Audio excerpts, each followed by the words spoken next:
Good afternoon. Welcome to the press conference for Novak Djokovic. Please raise your hand if you would like to ask a question. Please, if you can all stick to one question, we're going to get as many in as we can. Novak, through to your 16th quarter-final. Can we start with the questions? We go straight in? No, yeah, I mean, I'd love to. In. Let's go straight in. Cool. Let's go to Liam. You had Roger in the Royal Box today. Yeah. Did you have a chance to catch up with him after the match and perhaps discuss the margaritas you were talking about on the beach? We did catch up very shortly, yeah. We greeted each other and he congratulated me and said it was a great match, and that's all. You know, it was a very short greeting, but it was really nice to have him around. Obviously, he's one of the greatest legends of our game, you know, in the history of tennis. So it always is extra special when he's on the stands, and I'm glad to break the curse and win in front of him. It's a big relief. Yasmin. Novak, your son Stefan was wearing one of your white hats and it was covered in player autographs. Yeah. Are you helping him get those, and who's he got? Actually, most of them, it was himself, independently of me, approaching and asking for autographs. So I think I might have asked only, it was Yannick or someone, but everyone else he's approached, and he even got a chance to play with Koboli, my next opponent. They hit a few days ago as well. They played some points, and he's over the moon, you know, obviously. I mean, he loves tennis, and yeah, he has everyone's signature except mine, but that's okay. I'll accept that. David. Hi, Novak. Obviously a very close match, and I just wonder how concerned were you in the middle of it, and at what point did you think, okay, I feel like I've got it now? I mean, it wasn't a great start for me. You know, he was solid as I expected him to be, but I just the windy, swirly conditions on the court, they were quite extreme today, to be honest, comparing to any other day that we had so far in the tournament. Was very challenging for me. You know, I started 2 double faults, lost the break of serve first game. I was not feeling good, not finding the right timing, and he was obviously feeling that. So he was exposing my game, exposing my weaknesses. You know, trying to mix things up and returning extremely well. I wasn't getting as many free points off the first serve as I was in my first 3 rounds, so that made it even more difficult. I had to work hard for my service games, particularly from that end where it's against the wind. And I think he's one of the toughest opponents you want to have. You can have on this kind of given day conditions where it's very windy, and you know, he's so quick, constantly puts pressure on you, constantly makes you play, and he's also a very, very smart player. You know, on the grass, he knows how to use the slice and the angles, and it was a big challenge, and honestly, big relief to finish the match, you know, in 4 sets. The way the fourth started, you know, it was much closer to getting into 5th than finishing it off, to be honest.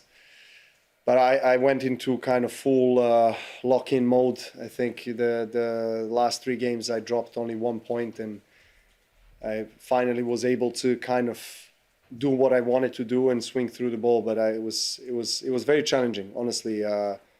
Credit to him for making me feel very uncomfortable on the court, and yeah, just fortunate to get through this one. Eleanor. Eleanor. Did you Me? have a question? Yeah. Oh, I can. Sorry, you had your hand up. No, Did it's you okay. not? It's fine. Oh, well, I do. Yeah. Just what your thoughts on your next opponent then, and will you be taking any tips from your son on? Of course, I'll have a conversation with my son and see what he has noticed in the game of Koboli the other day. Now, jokes aside, of course, he's a very talented player, one of the youngsters coming up, and he's one of those players, these young and new names coming up that we are probably going to see quite a bit in the future. I must say that I'm pleasantly surprised with his result on grass, because he you know, he doesn't strike me as a grass court specialist with his game, but he reached the quarterfinals and has beaten Cilic and some big servers, some big players that are grass court specialists, so to say. So huge credit to him. He's a big fighter, you know, and we get along well. We practice wherever we can, and we just had a hug, or we embraced each other after the match. Actually, we saw each other on the terrace. So let the better player win. What can I say? It's quarterfinals now, and I definitely need to work on my game and start the match in quarters better than I did today. I wasn't very happy with the performance, particularly in the first part of the match. So I need to improve that in order to have a best chance to proceed. Hi Novak. Sorry to ask a boring Hawkeye question, but I spoke to Cilic earlier today, and he said that he thinks that one of his own serves was that far out, but play went on. You've obviously been on centre 4 times where there was an error yesterday. Do you have full faith in the system, this new system? I actually seen the mistake from Pavlyuchenko match yesterday. It was really bad mistake. But mistake. System, it was a system error, obviously. I guess since we made the introduction of this technology for the line calling, I guess you have to heavily rely on the technology. And I'm not sure if the rule is that you can, as a chair umpire, overrule something if you see it. I probably would think that's not the case. I think that technology is probably more accurate and making less mistakes than I guess a lines person.